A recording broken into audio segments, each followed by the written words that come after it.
Assalomu alaykum. Har doimgidek sizlar bilan Nozanina. Bugun hamshiralik ishi yo'nalishi bo'yicha barcha o'quvchilar Andijon tibbiyot institutiga yo'l oldik. Qani bo'lmasam, ketdik. Biz barchamiz yetib keldik.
O'zimiz institutimizning professor o'qituvchilarini yaratgan adabiyotlari.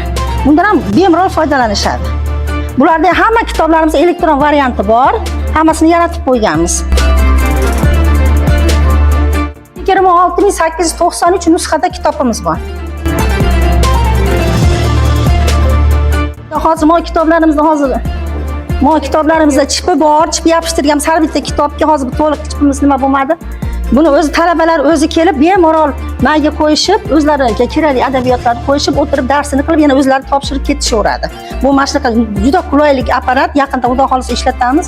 Ko'rasizlar sizlar ham, Xudo xolisa.